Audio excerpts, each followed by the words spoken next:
Good morning and welcome to our 10th week of our Tuesday conversation. And you all have done great with watching it and sharing it, and it's on YouTube now and it's on Facebook. So thank you for those that have been actively in this relationship that we've been having with our camera. And last week we had Carol Ann Holbrook, and we were sitting in her pew because that's where she wanted to sit. And so that's where we did the video.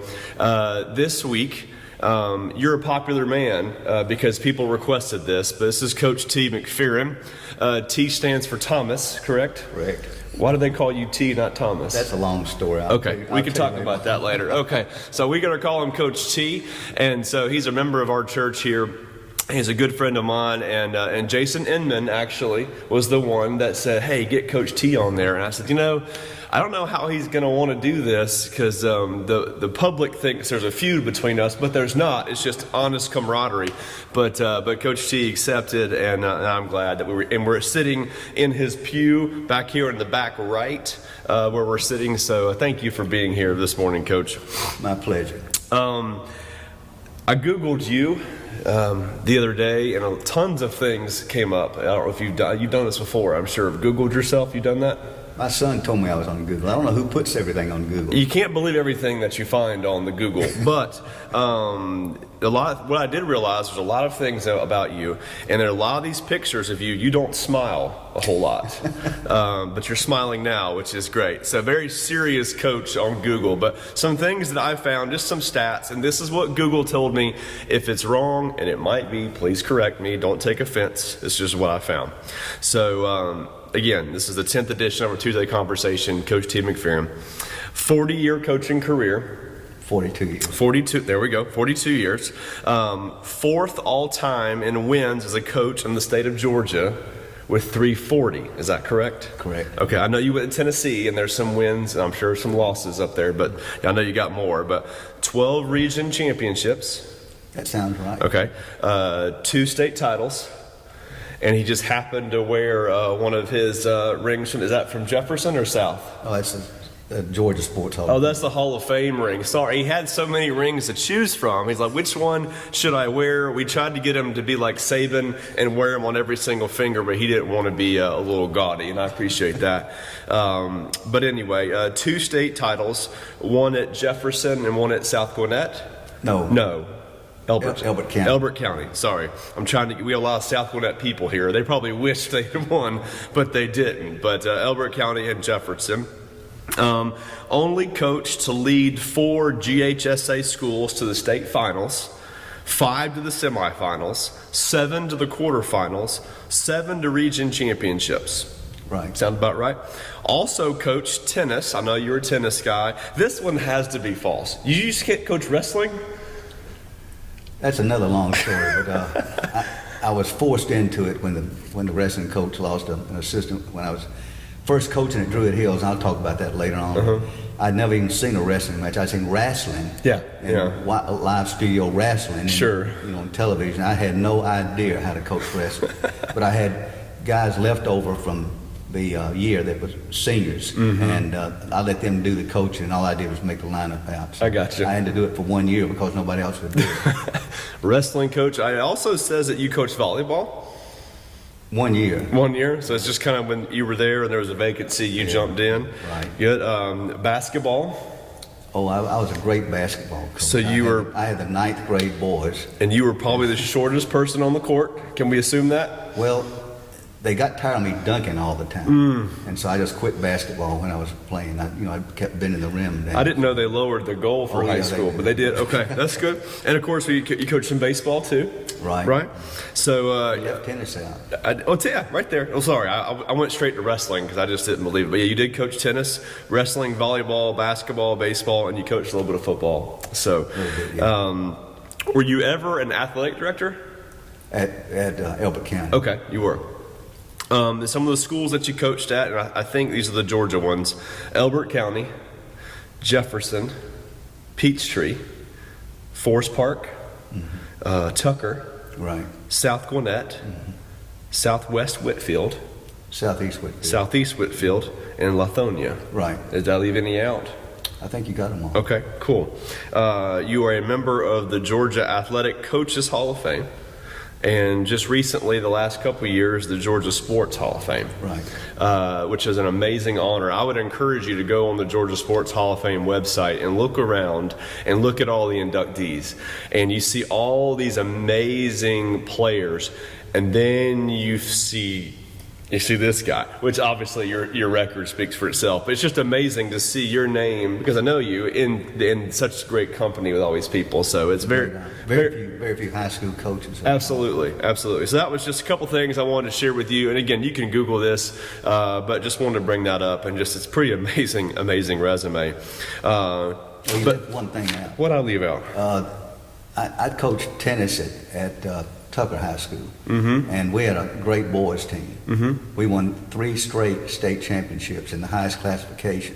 In tennis? And it was not my coaching, it was my making the lineup. Oh, okay. And, okay. But we had a great tennis group. And, wow. I had to coach the boys and the girls, and that was sort of funny because it was just one court out there. Sure. But I enjoyed that, and I'm real proud of that. So you have a 3 state championships in tennis? 3 straight. Wow, I didn't know that. I don't know if people, that wasn't on Google. It wasn't on Google. What are they thinking? That's you need to get that correct. I will work on that. I will see what I can do, but I did not know that. That's very interesting. So now that's 5 state titles if you're going to add in your tennis, right? Are you pulling my leg? Are you making this up, or this is real? This is real. Okay, all right. Because sometimes I don't know. I don't want to start saying you've got 5, but you've got 2 with football and 3 with tennis. That's pretty amazing. So thank you for correcting Google. So I got some questions, and we've gone over these. These aren't going to shock him. These are some questions that I've kind of put together the last couple weeks with the people that I've been interviewing, and some of these things I know the answers to, and some I don't. But we're just going to start at the top. What high school, college, and grad school did you attend? I grew up in Murfreesboro, Tennessee, which was a great place in the 40s and 50s to grow up in. They have horses up there, little horses? That's in Shelbyville. Okay. Which is about 20 miles. I just assumed Tennessee has horses, but sorry, carry on. Well, you're right. I think that's the horse thing of the world or something, where they have the contests and all that That's stuff. That's right. Well, we used to do the Tennessee walking horse shows. I know it's. I'm not a horse specialist, but I just knew that. Carry on. Anyway, Murfreesboro was a small town at that time. My grandfather on my mother's side was a city manager, and when I left in '65 to come to Georgia, I asked him what the population was in town, and he said 17,000, about 32,000 in the county. And since I've been down here, when I go back home, I can't even recognize anything. Murfreesboro has gotten so large now that I get lost when I go around because that used to be a field out there. Sure. But anyway, it's a huge place right now. It's 32 miles from Nashville, but now it's almost connected to Nashville. I graduated from Central High School, which was the only high school in the city at that time, and we only had 2 sports, football and basketball. And we did well in football, and we did well in basketball. When I graduated, I knew I wanted to coach because I'd started coaching Little League Baseball, and I really enjoyed that. And I knew I wanted to coach, so I thought I need to play college football somewhere a little bit, just because I think that would help me. And I was given it's a Division III school. It's a non-scholarship school, Millsaps College in Jackson, Mississippi. It's a Methodist school, and I was a Methodist, and I got some help there. So I went there and I played for 2 years there, but it was not a football school at all. In fact, obviously, I think we won 1 game in 2 years. We had 2 different coaches. But I got to play, and I scored a touchdown against a team from Arkansas, and we won the game on a punt return. So that was my highlight of my 2 years down there. There you go. And Millsaps was a hard school. I mean, it was a great academic school. And I'd had enough after a year and a half, so I went back home to Middle Tennessee and graduated at Middle Tennessee State, which at that time was growing. And I didn't play anything there. And the athletic director and the head football coach, Coach Murphy, came up to me. He was in our church, and he and my family were good friends. And he said, "T, we want to start a tennis team again here. We lost our tennis team a few years ago. Would you go get some guys and get a tennis team started?" So I did that with some friends of mine who were playing tennis, and we played tennis there for a couple of years. And I graduated there with a BA degree, and I knew I wanted to teach and coach.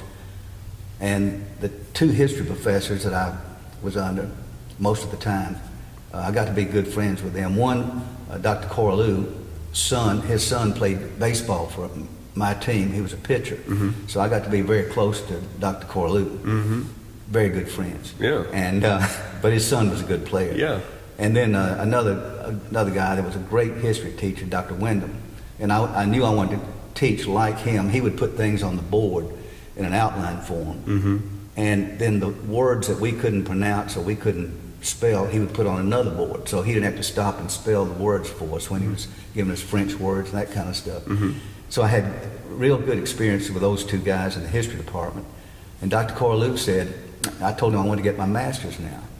And he said, well, you need to leave Middle Tennessee and go to another place. And he started writing other colleges and calling. I think it's sort of like coaches. You know all the coaches. They knew the head. He knew the head of the departments of Virginia and South Carolina, North Carolina, and Georgia, and Florida State. And I don't know how many calls he made. I got one letter, and it was from Florida State. And they did offer me a scholarship to go down there and be a graduate assistant. Yeah. And what I'd like to say is I was a graduate assistant on the football team, and we won all these games. I was a graduate assistant for the history department with two Yankee professors. Yeah. They called me the Tennessee Ridge Runner, and I called them, well, I didn't call them anything. Call them other things we can't talk about, I'm sure. Right. Yep. But they were, that was good because they wanted a trimester at that time. And it was a scholarship. Sure. So I had to get it done in a certain amount of time. And then there's no more money coming in. Sure. So I spent, about a year and a half down there. It was supposed to take 3 years. And I wrote my thesis, and it was about 200 pages thick. And I got that done. I had a 4-point average in the history classes. Wow. And I had to take a few other classes too, but Sure. But what got me was the language part of it, and you had to have a language before you got the Master of Arts. And so I had to go take a written test, and of all things, and in high school I'd taken Latin and I'd taken Spanish, and my mother insisted on things like that. She was a teacher. I'll tell you more about that later on. But anyway, I was not real good in languages. And so I had to either pass, I had to have a certain number of hours in a language, or I had to take a test on Saturday morning, but they gave you a dictionary and you could use that to try to look up the words and all that kind of stuff. Sure. And to do that, to graduate with a master's in history. So I was trying to get that done, and it was the end of the first trimester, I guess. So I took that test. And I don't know why I did this. I think I went crazy for a while. I chose French. And I hadn't had any French. And I think I took one class at Middle Tennessee or something. Was there a good-looking girl in the class or something? It probably was. But okay. No, but I had to. So I went in that Saturday morning test, and they gave me the booklet, the little blue booklet that you had to write this, and it had the stuff that you had to interpret and had to get it right. And I had a dictionary. When I got through, I knew I hadn't passed the thing. And sure enough, when I saw the grades posted on Sunday, I was at the bottom. I needed to do it again. So I knew I was going to have to take the thing again. But I was still working on my thesis, so I was still going to be there. But anyway, so I took the thing again. The same thing happened. Now I'm going to the third trimester. I've got to get out of there and get a job. And they said, well, what you need to do, there's an early morning class that you can go, and Ms. McIntyre teaches this, and she'll teach you how to take the test. So I went to see Ms. McIntyre, and I introduced myself. And when she heard the name McFerrin, she said, "McFerrin, are you from Tennessee?" And I'm down in Tallahassee. I said, "Yes, ma'am, I am." And she said, "Is your mother Florence McFerrin?" I said, "Yes, ma'am." She said, "I went to school with her at the college there in Murfreesboro, the Women's College in Murfreesboro." And I said, "Well, maybe I got a chance here." Sure. Yeah. But anyway, she said, "You come to my class every morning at 6 o'clock or 6:30, and we'll get you through this thing." Good. And she was just nice as she could be. She was an older lady. I called my mother, and my mother said, "Oh, she's great. She's really great." So anyway, I took her classes every morning, and I went. Now it's over with. Sure. I've got to do it. Yeah. I go in there Saturday morning. I've got my little booklet, and I take the test again, and I think I did a little bit better. I really think I did a little bit better. And I sure hoped I did, because if not, I was going to be the oldest graduate student ever to live in Tallahassee, Florida. I'd still be there today. But Sunday morning, I get this call from Ms. McIntyre. And she said, "Mr. McFerrin, I've got some news for you." I said, "Uh-oh, I'm probably going to be here for another 2 or 3 years." She said, "You passed the test." Well, I about fell out of the chair, I think, when she told me that. And she said, "I know what the problem was. These other people tried to grade your paper in the 4, and they couldn't read your writing." And she said, "I can read your writing." I got her the biggest cake in Tallahassee, Florida, No and gave it kidding. to her, and then graduated with a master's in Awesome. in history. And I love teaching history. So, That's awesome. Awesome. so anyway, then what had happened? Can I keep going on this? Go ahead, man. What happened while I was at Tallahassee? One of my good friends who I played football with and tennis and everything, grew up with in Murfreesboro, gave me a call, and he said, "T, I just got through talking to some guys in a camp at Belmont College in basketball, and he wanted to coach basketball. This friend of mine, he shouldn't have done that. He should have coached football, but he said they were telling me about some jobs that were open in Decatur, Georgia, around Atlanta, and they're building schools in DeKalb County. In DeKalb County, they're building schools like crazy, and they want me to go up there and get a job. And what I want you to do is I want you to call them. And he gave me the number to call, and he said, "Call the office there and see if you can get something, and then we can share an apartment and be there in DeKalb." So I did. I called the county office, and in DeKalb County, you didn't get a job by talking to the principal and the coach. You went to the county office, and they interviewed you there, and they assigned you to a school. Okay. So you didn't have a choice. Sure. And it wasn't like you knew the people there where you were going, or they knew you. Sure. Well, anyway, they assigned me. They told me to come visit, and I did. I drove my little Chevrolet all the way to Atlanta. And when I got to, I'd never seen anything like Atlanta. They had the concrete barriers at that time that separated the interstate. And I'm going through Atlanta trying to find my way to my cousin's house, who taught at Georgia Tech. I was going to stay with him and then go to Decatur. And I thought, what am I getting into? My goodness, I'd never seen traffic like I saw in Atlanta. And I was in a little Chevy too, and so he got me to the board office, and I interviewed with them, and they hired me right then on the spot. Right. I knew they were desperate then, but to do something like that, without even. Sure. And they assigned me to Sequoia High School, which was a new high school. It was under construction. Well, it had just been built. It's where Spaghetti Junction is right now. Okay. Where 85 and 85 would intersect with a perimeter going around. So I drove down Claremont Boulevard and went to Sequoia while I was there, and met the principal, met the coach. They said, "Yeah, we need a history teacher and we need a football coach." So I said, "Well, thank you." And so I went on back to Tallahassee. Well, then probably a month or two later, my good friend called me again, and he said, "T, I've changed my mind. I'm going to go back to graduate school up in somewhere in New Hampshire somewhere." I said, "What are you doing that for?" I said, "We've already planned to, get together." And anyway, so I had to change things then. Sure. And when that happened, though, this was God's way of taking care of me, and I wanted to tell you that.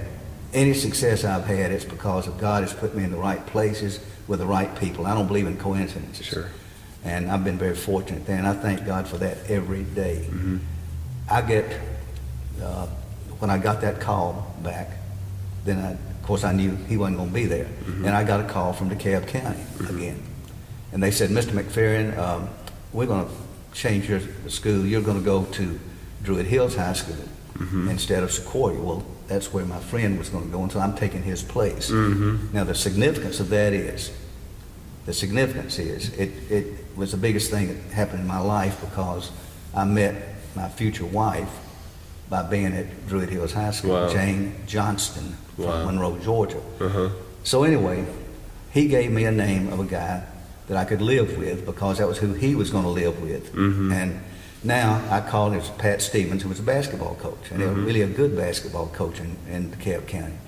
I called him and told him who I was and what had happened. And he said, yeah, that'd be fine, because he was renting a house at that time in DeKalb County. So I got to know him, and I got to know Johnny Guthrie. You might have heard of Johnny Guthrie before, who lived across the street and who played at Georgia, coached at Georgia. And so I was around these basketball guys. And at Druid Hills, the head coach was Crawford Kennedy, and he was a good guy, and I got to know him and his wife Phyllis. And Phyllis, his wife, had gone to Georgia College in Milledgeville, the girls' school there. Yeah. And she and my future wife, which I didn't know about this, Jane, had roomed together then and got to be real good friends. So after about 3 or 4 or 5 months at Druid Hills, Phyllis, Crawford's wife, said, T, I want you to meet somebody, a friend of mine, because I wasn't dating anybody or anything. And she was having a little get-together on the weekend. She lived right across from Emory, which is close to where Druid Hills is, Emory University. And so they said, it was after a basketball game, and I'd been taking up tickets at the basketball game. And they said, let's go over there, and we want you to meet somebody.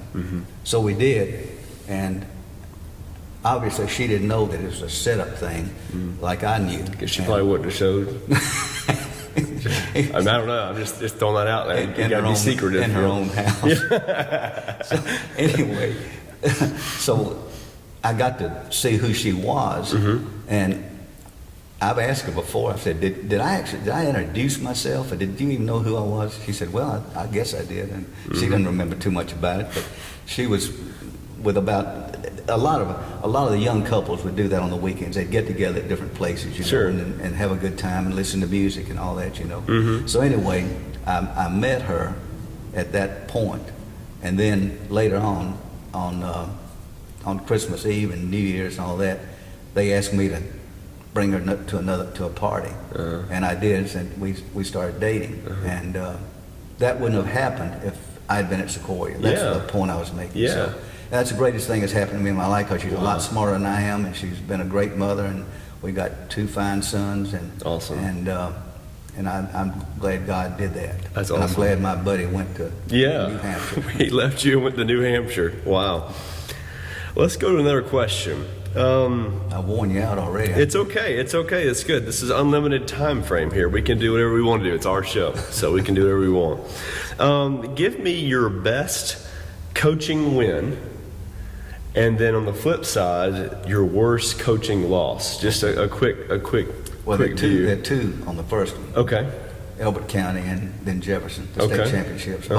Both teams got to play at the Georgia Dome. And the first one at Elbert County, the championship wasn't at the Georgia Dome, but the semifinal was. And we played Lubbock, which was a good football team. This was in '95. And then we had to go play Washington Wilkes again at their home field, and they'd beaten us in the first week of the season, and we shut them out this time.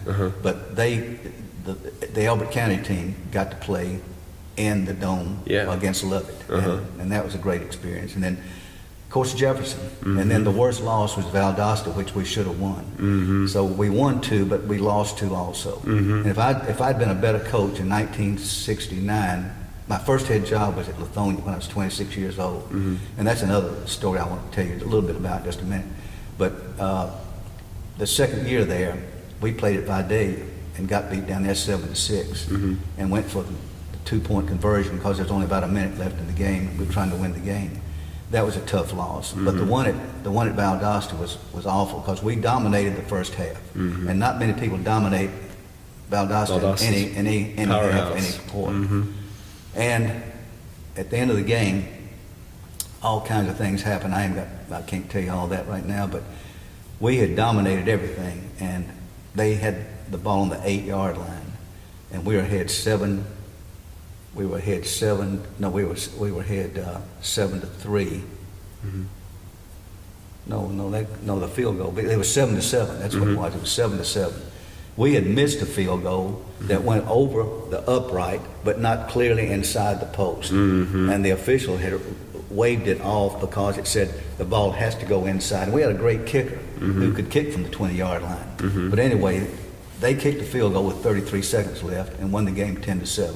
Wow. And we were inside the 20-yard line 5 times. And if I'd been, again, a better coach and had known then what I know now, we would have won that game. Yeah. So we lost 2 state championship games, and those were tough. That's I terrible. thought I never would win one. So anyway. That's terrible coaching. Yeah, terrible coaching. Terrible But you rebounded. I remember I watched when you won the one in Jefferson again on the internet. There's an interview with you after the game. You don't even remember this probably. You're in the tunnel, and you did not smile at all after you just won the state championship. Yeah, it's a good solid game. You know, it just no emotion at all. Have you always been an evil, never evil? I didn't say that out loud. We're in the church, but an even guy. Just didn't get your highs too high, didn't get too low. I mean, everything I've seen is just very calm and collective. Is that how your MO? No, I was in shock. Is that what it was? I didn't think we could win the game. Gosh, they were huge. They were huge favorites. They'd beaten us the year before by 3 or 4 touchdowns up there in Calhoun, and we got them back and played much better. But no, I'm not a rah type of coach. I try to instill in my players a sense of that we've got things under control. Yeah. Because you get some coaches that are yelling and screaming all the time, and then they forget to call a timeout, or they do that kind of stuff. And I try to be more like that. Sure. But anyway, it was no. I'm proud of them. That's awesome. I'm proud of those. Next question. About 2 years ago, I think it's 2 years ago now, you invited me over to your house, and this may go into the worst, worst athletic achievement you've had. So T invites me over to his house, very nonchalant, calls me up and said, "Hey, Thursday at 1 o'clock, come over to my house." That's it. That's all you gave me. You gave me nothing else. I had no idea. So I said, okay.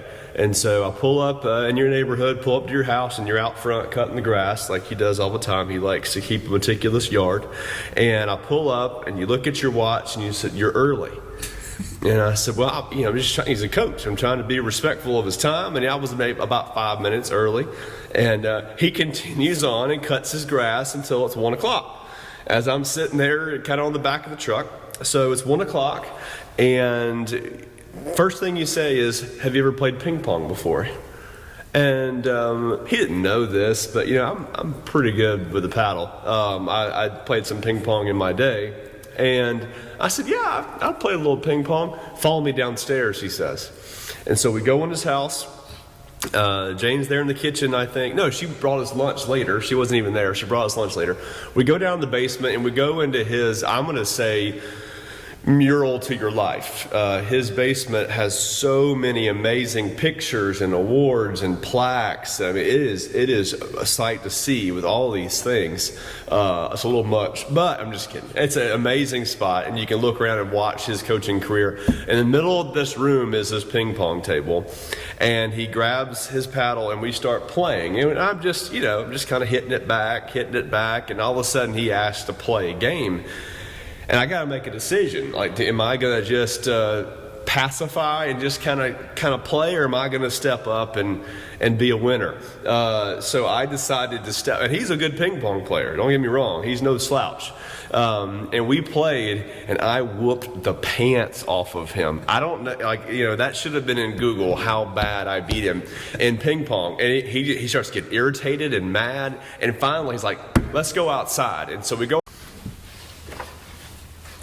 So we're back with after some technical difficulties, but we'll pick back up on the story ever so briefly.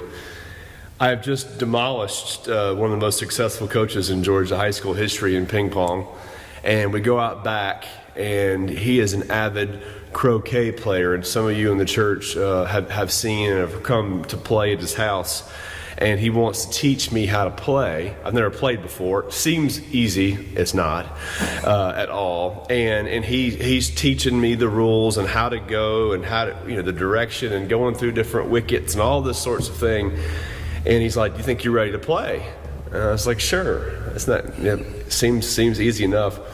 He whooped the pants off of me in croquet. I mean, I didn't even get past the second wicket at one point. He's coming around and getting me again. So I whoop him in ping pong. He takes care of business with croquet, and then we go inside, and he has printed off this manual that says the 100 most successful short people in history.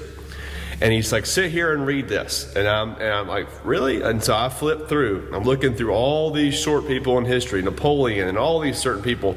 And then there's a 101. It said 100. He crosses out 100, puts 101, and he has Coach T. McFerrin on the back page with these amazing articles that the AJC has done in them. So a very interesting side of Coach T. He actually is pretty good at ping pong, but he will dominate on the croquet lawn. So anyway, that being said, let me ask you this question. It's kind of a two-parter. What's your opinion? This is pre-pandemic. What's your opinion with kids these days playing so many games per year, whether it be travel or every weekend, and we're in that world. But honestly, I mean, it's playing 6 and 7 games a day, like with softball or baseball. What's your opinion on this travel ball culture that has come about? I didn't have to face that. I'm glad I didn't. Our grandchildren right now are doing that kind of thing, and they'll go play a soccer team in Tifton, Georgia, on Sunday morning, whether it's Easter Sunday or Mother's Day or whatever. And I've told my son, I said, the parents need to take care of this. This travel ball stuff is terrible with having to do that kind of stuff. Yeah. And then in baseball, and you're a baseball player, you can ruin a pitcher by doing too much of that. That's right. So I'm not good to give any kind of analysis on this kind of stuff, except I would be against it if it's my children trying to do that. And I know they say, well, if we don't do it, the others are going to jump ahead because they're going to be doing all this. They're going to get more experience, and that may be true. But I just think it's too much for you, especially for when they're in the 3rd and 4th grade of this kind of thing. That's right. Because they get on I've been against everywhere I've been. I've been against players playing football too soon in the 4th or 5th grade or the 6th grade. And now in middle schools, most middle schools have football teams, so that's going to be 7th and 8th grade, and that's early enough. Sure. I'm definitely against starting so early. Sure. And I think some parents have this thought that there's college scouts at these 3rd and 4th grade games. Like that their kid is being recruited, and if my kid's not going to this hitting facility or this trainer, and then we're going to get so far behind. I'm a firm believer, I think you are too, if you're a good athlete, you know if your kid's a good athlete early on. I mean, I think even 2nd and 3rd grade, that they're going to maybe rise above the norm, and if they're good, they're going to get noticed, and they're going to get offers, but then at the end of the day, what I've seen through youth ministry is regards to these parents that have pushed kids in travel ball so early, so much, by their sophomore year of high school, They're done. Burned out. Yeah. They're done. Or they're having adult injuries, adult surgeries as a 14 and 15-year-old kid just for overuse. So I'm very mindful of that. In this pandemic, we haven't been able to practice. And we've done a one-on-one, Avery and I and the boys, but she's enjoyed fishing and enjoyed riding her bike and enjoyed just doing things that a normal kid would do when typically we wouldn't have time for it because we're at the ballpark. So that's something that I just have to really do some self-evaluation in, is how much is too much. And of course, Ashley played at Georgia College basketball. I played baseball, but we didn't have this world when we were kids. I mean, you played 20 or 30 games a year, and typically you got noticed from playing in your high school season, not from a club team or a travel, none of that. Yeah. Different world, but I'm a firm believer. If you're good, a coach will find you. And I found this out, and my experience with this has not been good, because kids can be all-stars in a 6th grade or 7th grade. They can be great. They might have grown a lot quicker than the other guys. Yeah. And they just dominate. Mm-hmm. So when they get to high school, the parents think they're going to be great. Mm-hmm. And now other people have caught up with them. Yep. And it levels out. That's and right. then the parents come to you, why are you not playing my son? Mm-hmm. He was an all-star at 11, but now he's 15 and he's not playing. It's every kid needs to know what it feels like to sit out, take their turn, be a team player on the bench, on the sidelines, and that's something that isn't looked at as a positive thing, but everyone needs to learn what it feels like, especially coming out of high school, going into college, where you've been in the cream of the crop in high school, and all of a sudden you're the bottom of the list. Yeah. And then in college, every year you think you love your college coach, but every year they are trying to recruit to replace you. Mm-hmm. It's a business, and it's I just hate for it to start so soon, because it can take some of the fun and enjoyment out of watching your kid play when you're so concerned with the future. So it's just something that I don't know the answer to, but it's something that I struggle with daily, because I feel like at this age, the biggest thing we should let them do is have fun. There is winners and there is losers, and we do need to keep score, but also pushing them in church and getting them involved in youth group and different things, because their faith is going to outlast their playing career every single time. And as whether they play in their 20s or 30s, they're going to be a Christian a lot longer than that. So it's something that is kind of on my mind. What about kind of the same token, the multi-sport athlete or the specialized athlete? What's your thought on that for high school? I've had to deal with that now quite a bit, because I've been to a lot of schools, and the first thing I would do is try to recruit players out of the cafeteria. I'd look at them, or I'd go on the track and watch them and see who the good athletes were, but I also believe that they need to play multiple sports. Mm-hmm. And I think you can do too much in one sport. When I had football only, I would try to see if I could interest them in coming out. And we had some great players to do that.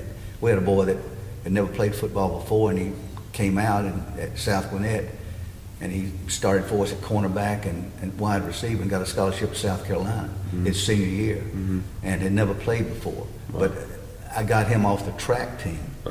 But he didn't get a track scholarship. He got a football scholarship. Sure. You can overdo it. You can try to force them to do something, and that's not good. Mm-hmm. I think the more sports they play, I think the better it is. Mm-hmm. And who knows, one might blossom in this sport that they've never played before, and all of a sudden, be really successful in it. But you always have, in high school, this is when it happens in high schools, and you always have the basketball coach upset with the football coach because basketball is the next season, and you just try to work things out. Yeah. And you got to get along with your peers. And as an athletic director, I didn't have any problems in this, because we had rules that you can't quit one sport to play another sport. And I had that to happen while I was at, I won't even mention the school. Sure. And I had to get on the coach about it, because he had recruited, he was a track guy, and he got the guy off the baseball team, who was one of the best baseball players, to run track in the middle of the season. And anyway, that's not good. Were you in, I guess I'm assuming you weren't, I would imagine in the spring is where you'd see it more, where maybe a baseball guy would try to run track, or maybe a baseball guy would go play soccer. Did you ever see these kids that were playing multiple spring sports? You know what I mean?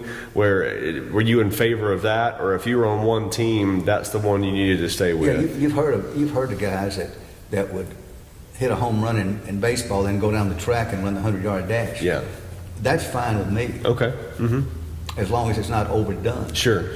And I'm taking you off the team just to practice with me all the time. Yeah, that's right. And we're not going to do that. That's right. No, that's good. What's the best advice that you've gotten as a player and a coach, as a leader? What's something that sticks out in your mind, in your history, that has helped? I mean, everything that you've done so far has not just become because of luck. It's because of hard work and discipline and determination and knowing what you wanted to do and taking the steps to do that. Is there something that you would say to yourself, or a motivational something that kept driving you forward to succeed? Both of my parents were competitive. Mm-hmm. My mother was a good tennis player. My dad was a tennis player.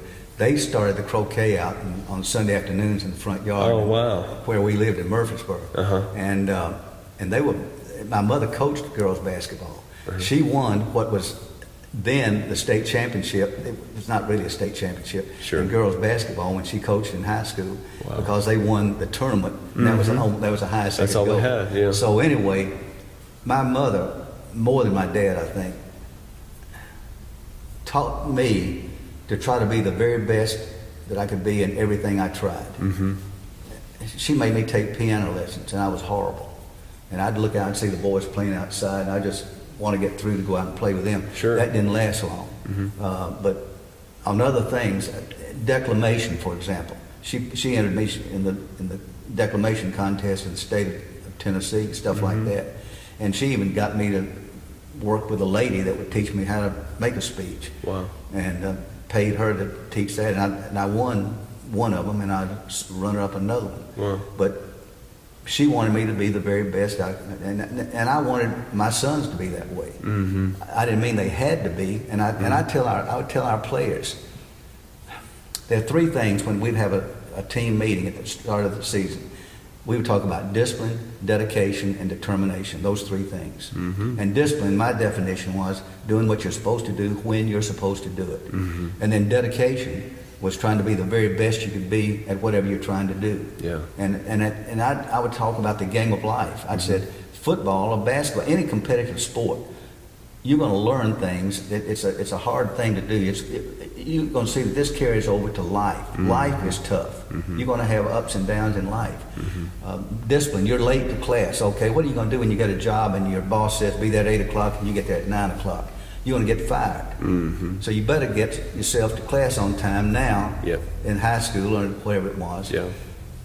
And then we do determination. And I would explain that. I'd say determination is refusal to quit. Mm-hmm. And I'd given an example of Winston Churchill, who made the shortest speech, I guess, ever in politics after the war was over. This is in 45. Mm-hmm. He was addressing a commencement service. Mm-hmm. A huge crowd had come in. And he goes up to the podium. Have you ever heard this before? I've heard bits and pieces. I may have heard you say it, but please say it again. Because I tell every class. Yeah.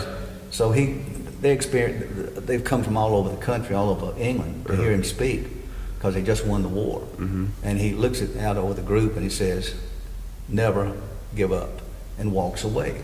Mm-hmm. And the whole crowd is in shock. Mm-hmm. They don't know what to do. And then he comes back to the podium and says, "Well, everything's going to be fine." Yeah. He says, "Never, ever give up." He had one more word, and then he walked off. Yeah. But we use that as a slogan in football. Yeah.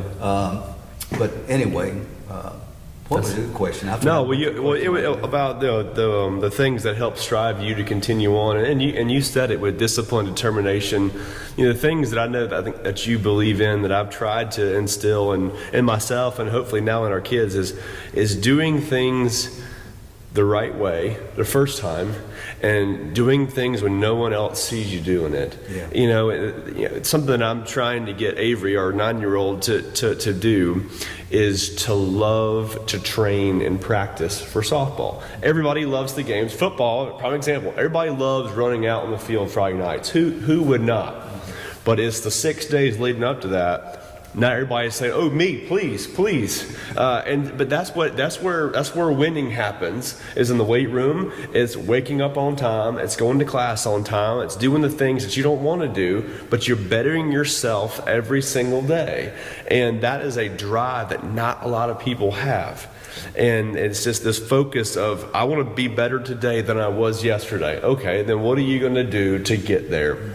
And instilling that in kids in our generation that I'm in, is hard because they've been given so much. Yeah. They've been pushed in so much, and their parents have pushed them and made doors open when maybe they weren't supposed to open, and given them opportunities, and that's great. But what are you going to do with the opportunities that you have is the biggest thing. But what you've said is so good, and I hope you all listen to that, as being determined and being disciplined and dedicated to your craft, to your job, to your school, to your family, and right now to our church and our church family, being dedicated to what God is doing in this place. And the last question is this: how is your faith factored in all this? We see successful athletes and coaches that don't give honor and glory to God. They just do it for themselves, and they have tons of accolades, just like you have in regards to your accolades. But what sets you apart from these other people? I think it's your faith in God, but tell me how your faith has helped you through this journey.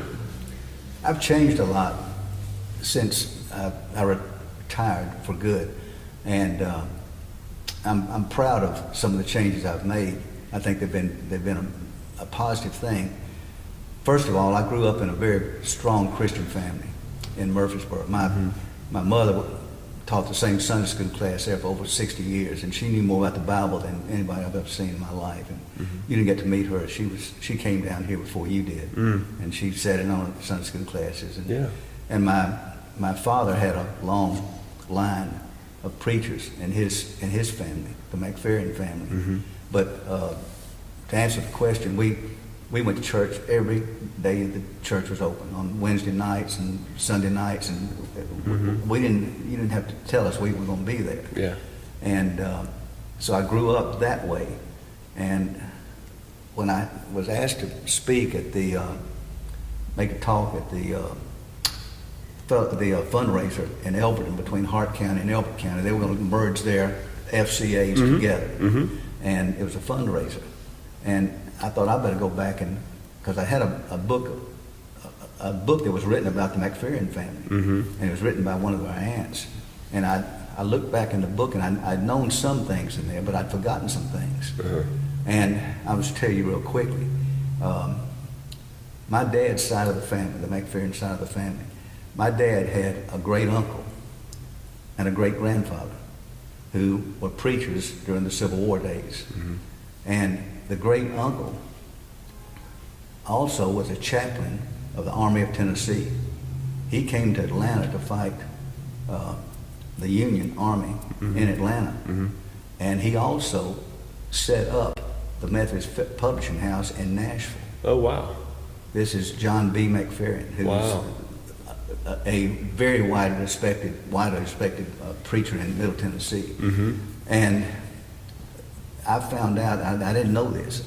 I'd heard some things, but I did not know this. From the 1820s to the time of the Civil War, there had been 35 McFerrin preachers in Tennessee. Wow. I guess in Tennessee, and I'm not sure where they were. Sure. And I was shocked at that. Yeah. I said that in that talk I made. But my mother and father had 3 sons, and I was the oldest of the 3.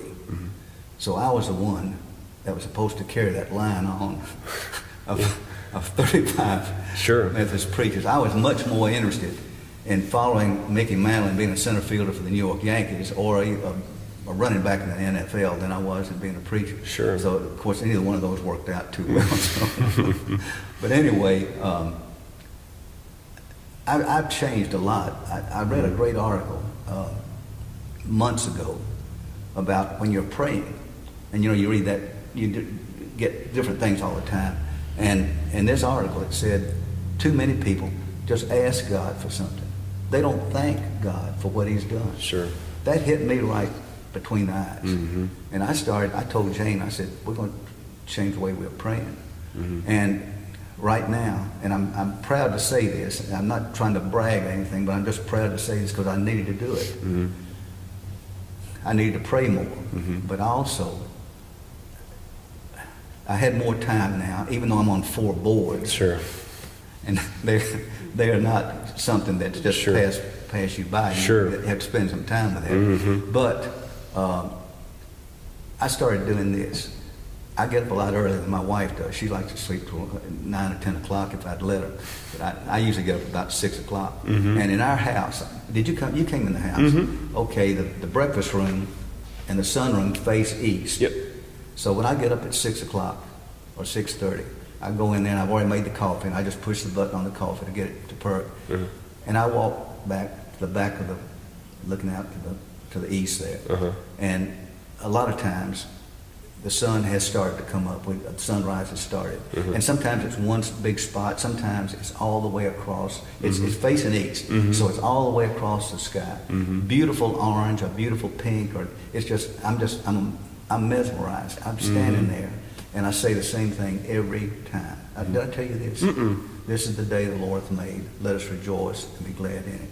Wow. Thank you, dear God, for another day. Wow. And I stand there, and sometimes, and I'm not embarrassed to say it, sometimes tears come to my eyes. Sure. I'm just thanking God for what all He's done for us. Yeah. And anyway, Wow. then I go back and read the upper room every morning. Mm-hmm. Jane and I read that every single morning. Mhm. This is my routine. I do it every single day. Yeah. If I'm at a hotel in Macon, Uh-huh. we take the upper room with us. Sure. This kind of thing. Sure. But anyway, I need to do that Wow. because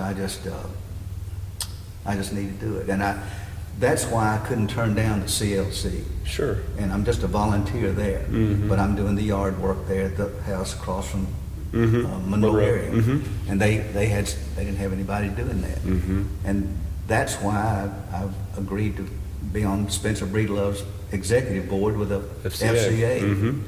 and And also the YMCA. the YMCA, Yeah. right, and the missions board here at the church. Mm-hmm. So, and the Monroe Museum where I did all the governors. If you wanna, go look at the museum sometime. Well, I went last year. Oh, you did? Uh-huh. Did I make you go? Well, you encouraged me to go. A good coach doesn't make said a few you. things about me. Probably so. I probably owed it to you to go, but no, I have been. It's really, and of course, you were involved in that sports memorabilia thing. Floyd Walton. Yeah, a couple of years ago. I remember watching that too. Well, Now it's the governors. Did you know that 8 governors were either lived or born here in Walton County? I've seen the pictures of them in there. Okay. I did the tour Guess a who had couple to do of. all the governors? You did? Jeez. When you're good, you're good. So you get asked to do a lot of things. When you're busy, you're busy. Well, you have your leadership and your servant leadership is well known in this community. Of course, your coaching career stands for itself. But what do you want people to remember you by? This has happened several times lately, and I've told different friends of mine, I've told different coaches, and I've told Jane. I think, we never made a whole lot of money. Sometimes you would get on a 12-month contract, and that was really good. Sure. But usually you just getting by. You got a coaching supplement, and it's never very high, and especially in a big county. But anyway, Sure. The most important thing that I feel like is that pleases me more than anything else is when a guy will come up to me and he'll say, "Coach, I just want to thank you for what you've done to help me." Mm-hmm. And he's married, he's successful, he's a good businessman right now, and he'll tell me, "Coach, I remember the things you told us about." Mm-hmm. That is my reward. That's better than a paycheck. It's better Sure. than anything else. For me to have made The difference. a positive effect on this guy, and I've been pleased with that just recently. Well, I would argue that you did go in the ministry, just a different form. My wife said the same thing. You've affected more kids and more families than probably you pastors do. So I thank you Billy for what Graham you've said done. that. Billy Graham said, have you heard that before? I think. Coaches can have more of an effect than whatever, however many Absolutely. preachers, that kind of thing. Absolutely. But we had rules, and I'll just do this real briefly. Before every season would start, we would go off from the field, and we've gone through August, and we've gone through 2-a-days, and they're worn out. Now we're getting ready for the first game. So we would take them to somewhere like a swimming pool, and we'd be careful on that. We'd have a lifeguard, but we'd have the booster club. They would cook the steaks and all that kind of stuff. But we would put the players up on the benches, the stands or whatever we had, or if it was outside at a lake, it'd be on the side of a hill, and I'd tell the coaches, this is not scripted. We script everything in football. I said, this is not scripted. This comes from the heart. Now, if you want to talk, when I get through, come on up and you can say something to them. And they would the players would be sitting up there, and we would talk about the reason we were there. First of all, we talk about goals. We would talk about rules, which they already knew because I already sent the rules home to the parents. And on the rules, they had to sign a sheet saying that they would observe these rules, and the parents had to sign it. And then they'd keep the rules there, but I'd keep the signed sheet. So if they broke the rule and the parent came to me, I'd pull it out and say, look, you signed this. That's what you signed, that's right. But anyway, we would talk about things like that you and I are talking about right now. We would talk about the discipline and the dedication, the determination, and that kind of thing. But also, if we had a problem, we would address it right then. Okay, I'm not going to tell you the school, but one of the schools I went to was there was a terrible situation with profanity being used. And the profanity wasn't just the players, it was one of the coaches. And the coach got fired, and I'm glad he did before I got there. But the players were used to doing it all the time. They were used to calling the coaches by, hey, Sorrells, get over here, And so we got that straightened out right there, and I said, look at what Moses brought down from Mount Sinai, and look at where that is on the list. That's right. And that's right. I think it's number 3, I believe. Thou shalt not take the Lord's name in vain. That's right. And I was not going to allow that. And I told them we had two ways of punishment. If it's 90 degrees out there and it's August and we've had a 2-hour practice and they're about to drop, I'm not going to punish them even though they've done something by doing bear walks across the field. We're not going to kill them. We're going to try to take care of them. But they're going to vacuum the field house after they take the shower. They're going to be darn sure they clean up in there. We're going to get their attention. So, and I told the coaches, I said, most of them have sons. And in our meetings, I'd say, coach your group. You got the offensive line, you got the wide receivers, you got the defensive backs. Coach your group like they're your sons. And I hope you like your sons. That's right. That's right. That's right. No, that's good stuff. But anyway, that's really good. I just, I think you said, did you ask me how I want to be remembered? I would like to be remembered as somebody that did things the right way. But I did them because God put me there. And he put me in front of you, and he put me at this church, and he put me where I met my wife. It wasn't a coincidence. That's right. God deserves everything I've done. That's right. He deserves all the credit. That's right. And I'm serious about that. Oh, I know that because I'm not that smart. My wife's a lot smarter than I am. She gets all those Jeopardy answers. Well, that's the thing is when. How did you know that? Well, it's when you realize that just us by ourselves are insignificant. We don't have. I mean, you're a good coach, but God gave you some gifts and graces that made you an amazing coach. I mean, and just so understanding that God is giving us these gifts, and once we do succeed, know that He's the one that helped put this whole thing into motion. And so I appreciate you coming in, and this one is longer, and there's a reason why it's longer. Because we got Coach Minister McFerrin here that's been preaching to us, and we can learn so much. Share this with your kids and your grandkids. Pass it around. It'll be on YouTube and Facebook. It's going to take me a couple days to put it together, but there's some powerful stuff in here. But I appreciate you and what you and your family have done in this community, in our state, And so I'll close this out in prayer, and I'll pray for the McFerrins and pray for our church and pray for you as maybe you're navigating some things that Coach is telling us about how to be determined and be disciplined and how to navigate travel ball and all the many things in high school. It can be overwhelming, but just know that we can get through it. And I guarantee if you had a question, you could probably call Coach and he would help you navigate that. That's what pastors do, and that's what he is. So so thank you again, Coach. And you had a couple things you were going to show me, but we almost ran out of time. Is there anything in that folder that you want to show real quick? No. Okay, cool. Well, again, we appreciate Coach. Lord, what an amazing morning this has been. I just learned so much every time I talk to Coach T. Lord, continue to bless him and his family and his children and grandchildren, Lord, as they do their best in this world. And we're so thankful for his leadership, Lord. And you have blessed him and his family. Maybe it's not monetarily, maybe it is. But you have put him in a situation to succeed, and you've gotten the glory for that. So just thank you for our time, Lord. Thank you for our church and our church family and those in this community that are still hurting, those in the front lines that are still protecting us from this pandemic. Lord, continue to be with those first responders and those nurses and doctors that are caring for us. Keep us safe and bring us back next Tuesday for our conversation. Here's something we pray. Amen. Amen. Thanks, Coach.